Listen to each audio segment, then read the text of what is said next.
Growing up, I was always captivated by ancient books, those that had slipped through history's cracks, their words untouched for centuries. To me, they were like relics of forgotten lives, whispers from worlds that had long faded away. Unfortunately, I lived in a quiet, uneventful town, where there wasn't much to feed my curiosity. But tucked away on a narrow side street in the overlooked part of town, there was a little antique shop, Whitaker's Relics. The shop was dusty, dimly lit, and crammed with oddities that seemed to hold untold stories. It was my refuge. The owner, Mr. Whitaker, was a grizzled man in his 60s, always wearing a cardigan patched at the elbows. His face was lined with age, but his eyes were sharp, like someone who'd lived through a lot and had a lot to say if he chose to. History isn't just about kings and battles, he once told me, sliding me a juice box while I sat cross-legged on the shop floor. It's the life in the cracks, the stories no one bothers to remember. Mr. Whitaker loved talking about the history behind his treasures. I'd spend hours there after school, riding my bike straight from class to the shop. I'd seen just about everything in the store, until one day, I overheard him telling another customer about the back room. "Don't go back there," he warned me the first time I asked. "That stuff's not for young eyes.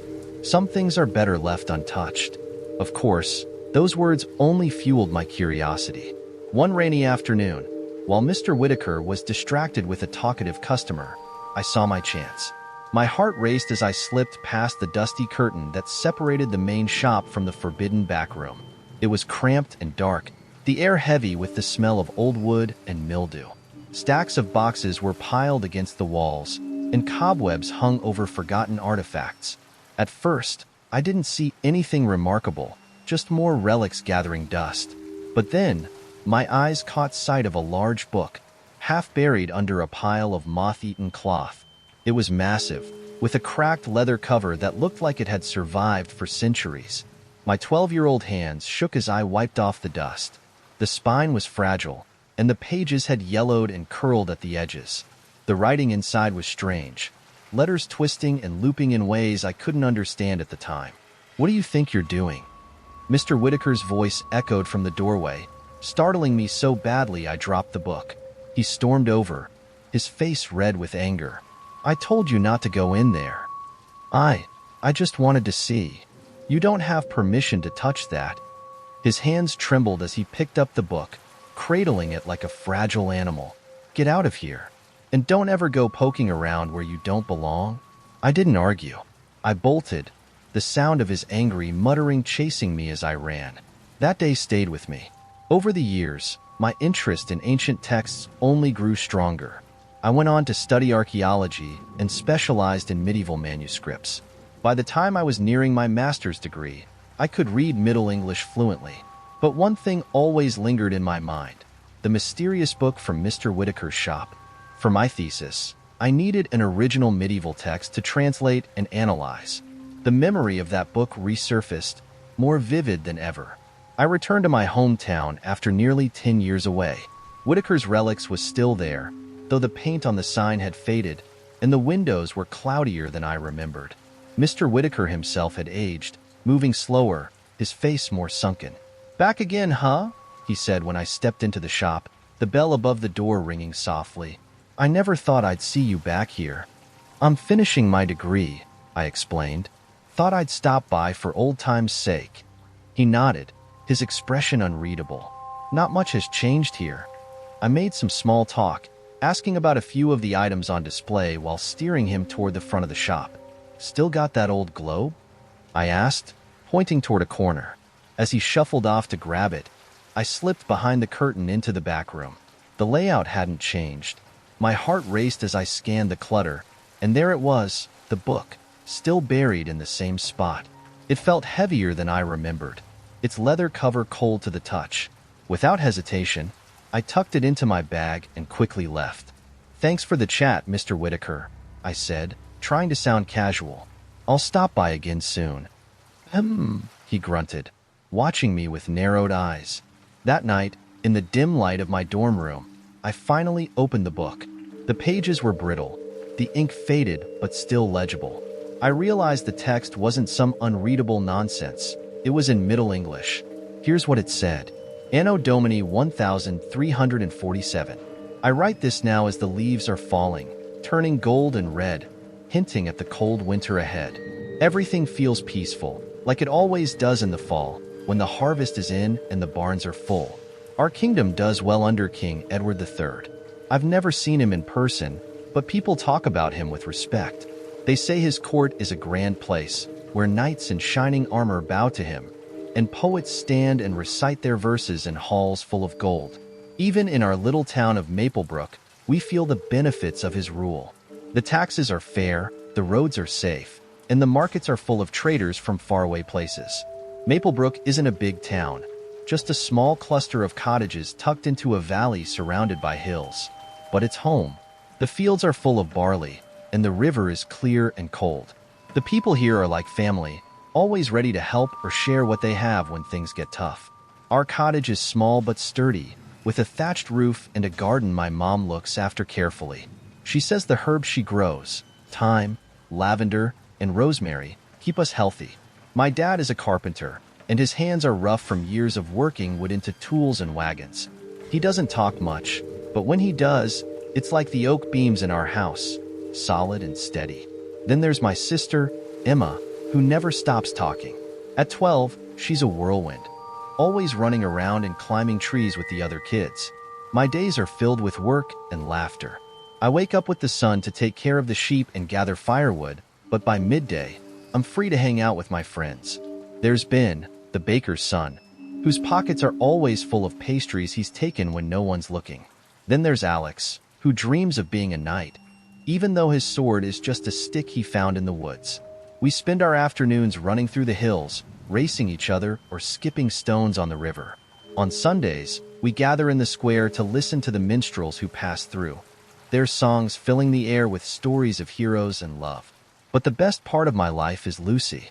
She's the miller's daughter, with hair like golden wheat and eyes as green as spring grass. We've known each other since we were little, and it's always been understood that we'll marry one day. Lucy has this laugh that bubbles up like the river after a storm, and when she looks at me, it feels like the whole world disappears. We spend hours walking together, dreaming of the future we'll build. A little house of our own, with a garden for her and a workshop for me. "You'll be the best carpenter around," she said just yesterday, her cheeks rosy from the cold. "And I'll bake bread that'll make even the king jealous." "Only if the king has teeth like a goat," I teased, getting a playful slap on the arm in return. Everything seems so bright, like the harvest moon. The village is busy getting ready for the winter festival, a time for feasting and dancing. The air smells like roasting chestnuts and spiced cider, and the church bells ring out with happiness. The monks from the abbey came with news of the king's victory in France. The villagers cheered when they heard about our army's triumph, and even the priest smiled as he blessed everyone. I often think these are the best days of my life. There's no fear here, no shadows hanging over us. We work hard, we laugh a lot, and we dream about tomorrow. I'm 16 now, almost a man. My dad says I'll take over his workshop soon, and Lucy's dad has already started making furniture for our future home. Everything feels like it's falling into place, like nothing could ever ruin the peace and happiness we have here. Here's the reworked version with sentence structure changes, ensuring the essence remains intact while simplifying the phrasing. November, the air is getting colder with each day, but life in Ainsworth goes on like it always does. The harvest is in, the fires are lit, and the warmth from the hearths fills the home as we get ready for winter. The only thing that casts a shadow over our peaceful village is the talk of sickness coming from other towns. Ben was the first to bring it up after returning from the market in the next village. "There's an illness spreading," he told me as we sat by the river. "It comes with the rats. People get sick, their skin swells, and they die in just a few days." Rats. We've always had them in our fields and barns, running around in the dark and nibbling at the grain. But what's so different about this one? "Just stories," Alex said, shaking his head as he sharpened his stick sword on a rock. "People always make up tales to scare themselves." I agreed. What kind of illness could ever reach our little village? We were safe here, tucked away from the rest of the world. So, I pushed the worry away and focused on my family and Lucy. December 4th, it started with Widow Hargrove. She was frail and bent, with a face full of wrinkles. When she got sick, no one thought much of it. Winter always takes the old, as my father says. But then the boils showed up, black and swollen, bursting open with pus. Her coughing grew heavy and thick, and within 3 days, she was gone. The village buried her without much ceremony, and life went on. Then it was the miller's boy and his new bride. They'd only been married for a few months, their laughter still fresh in the air. Lucy and I had danced at their wedding. Now, they were lying side by side in their cottage, twisted in pain, their faces covered with boils. The priest came to bless them, his voice trembling. "God is punishing us for our sins," he said, urging everyone to come to church and repent. December 7th, that's when I began seeing the rats everywhere. They were bolder now, running through the streets in broad daylight, their red eyes glowing. Lucy told me she saw them in the mill, chewing on sacks of grain. "Stay away from them," my father warned. "They carry filth." But by then, it was already too late. The Thompsons, our neighbors, were the next to fall. Their youngest daughter ran out into the street, clutching my tunic and begging for help. "They're burning," she cried, her voice raw. I went into their house, though I shouldn't have. The smell hit me the second I stepped in. It was unbearable. Sweat, blood, and decay mixed together.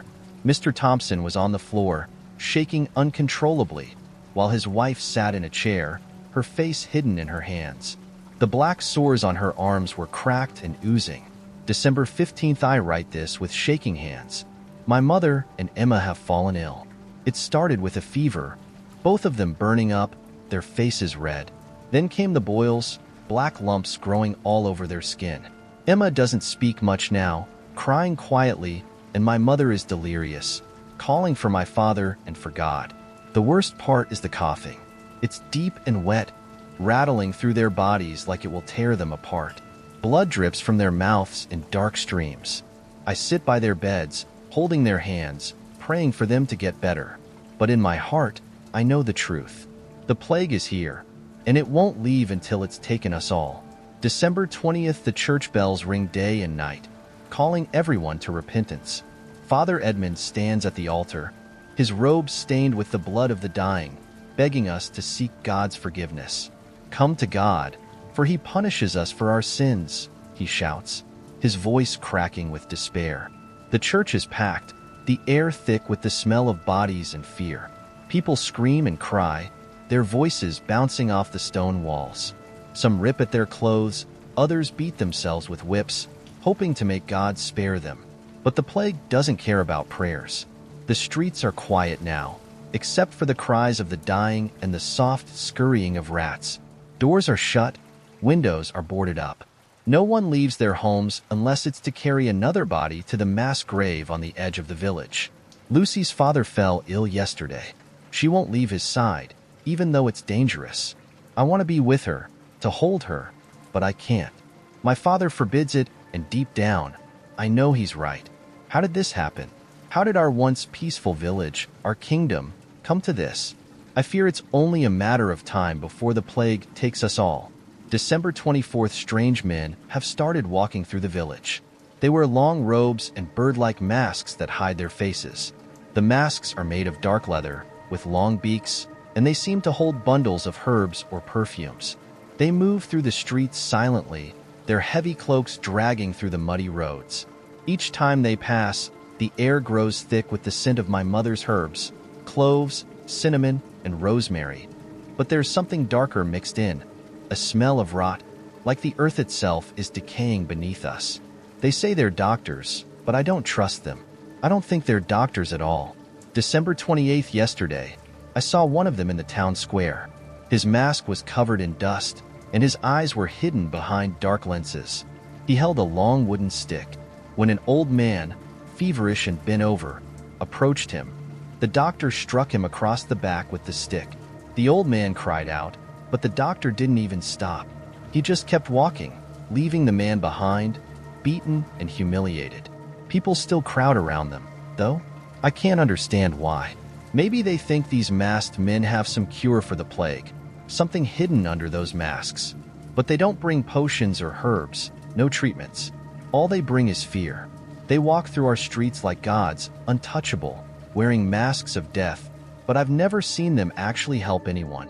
They just wave their sticks around, telling the sick to stay back, shouting words in Latin that no one understands. "Stay back, filthy wretches," they shout, pushing away the sick and desperate. I saw one of them last week as he went into a woman's home I once knew. She had caught the plague. Her skin was blackened and swollen. I saw him walk in, but when he came out, he didn't even look at her. He didn't check if she was still alive. He just turned his head like he hadn't seen anything, gave her house a quick glance, and walked away without a word. Her body stayed in that room for days before anyone bothered to bury her. January 5th, the villagers are desperate, like we all are. They have no choice but to believe that these men in masks have the answers. They say the doctors bring with them the air of life, whatever that's supposed to mean, but I think it's just a lie. I believe these masked figures are causing the plague, not healing it. Maybe they're the ones spreading it, poisoning the air with their perfumes and poisons, carried on the winds they stir. I heard a rumor today from Alex. He overheard the priest talking to Father Ben in low voices. They think the doctors are part of a bigger plan, hired by the king to cleanse the kingdom. They're here to control us, to make us suffer even more. I can't understand why the king would allow such people to walk through our streets, into our homes.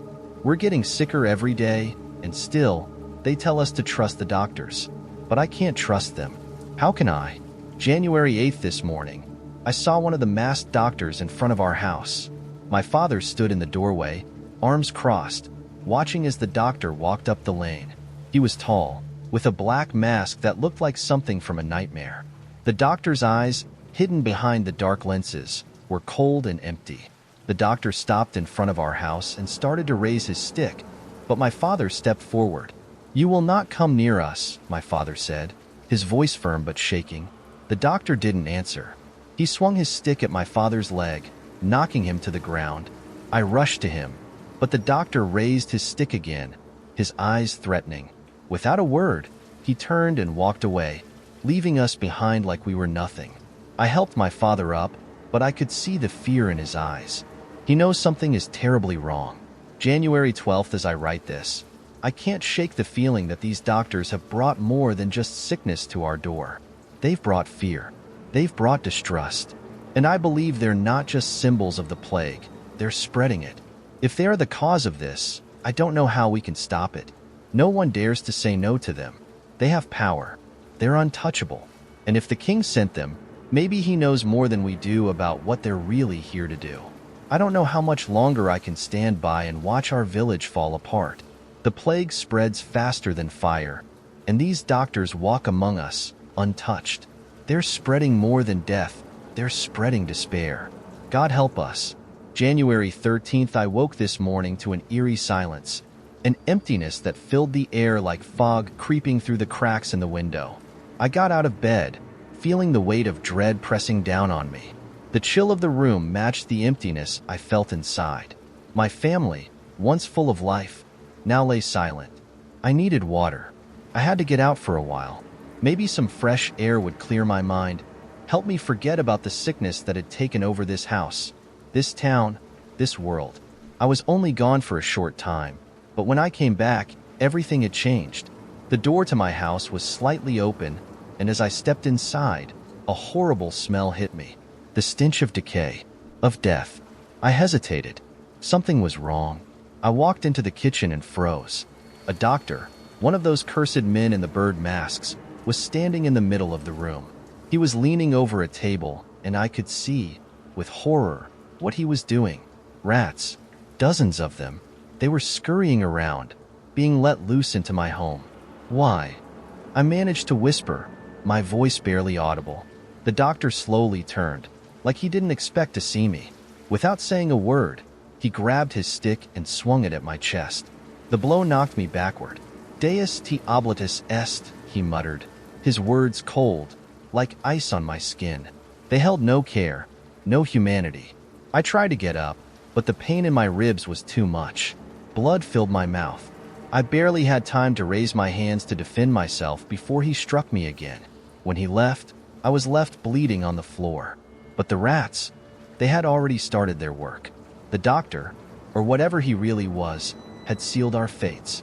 I crawled back to my family, but by the time I reached them, it was too late. My mother, father, and sister, they were all lying in their beds, their skin covered in boils and strange, discolored patches. Blood was pouring from their mouths, and their bodies convulsed in their final moments. I could hear them choking, gurgling. My sister's body was racked with coughs, her face twisted in pain, blood splattering across her pale skin. I couldn't do anything. I should have saved them, but how? I couldn't even touch them without recoiling. Their eyes, wide and vacant, stared at me as I screamed for help that would never come. Then I heard it, the sound I had longed for in the chaos. Her voice. My love. She stood in the doorway, her hand shaking as she reached for mine. She was coughing, her breath shallow, but there was still a fire in her eyes. We need to leave, she whispered, barely audible. I couldn't think. I couldn't breathe. I wanted to save her, but the sickness had already taken hold. Without thinking, we ran. We fled as far as we could, but it didn't matter. The village was falling. The plague had already claimed my family, my friends. We found a small house at the edge of town. The walls were weak, the roof sagging, but we hid there, together. It was all I could do. But deep down, I knew it was too late. Her coughs got worse. Blood stained the cloth she held to her lips. I held her hand, feeling her pulse slow with each breath she took. I felt it too, the sharp pain in my chest, the burning fever. January 20th, I can't take it anymore. This world is done. There's nothing left but darkness. I write this with my last breath, cursing anyone who dares to read these words. May the plague follow you. May it haunt you. May it destroy your family, your lover, your village, just as it has destroyed mine. I am nothing now. I will be forgotten. But you will carry this curse. And if there's any justice in this forsaken world, you'll meet the same fate I have. I will die today, and I will take the last of my hope with me. May God have mercy on my soul. January 22nd, I close my eyes now, and all I hear is her labored breathing. And then, nothing. The last pages of the diary were smeared with blood. The ink had blurred, leaving only a messy jumble of letters. But it didn't matter. The teenager had already sealed his fate, and now my own fate seems uncertain.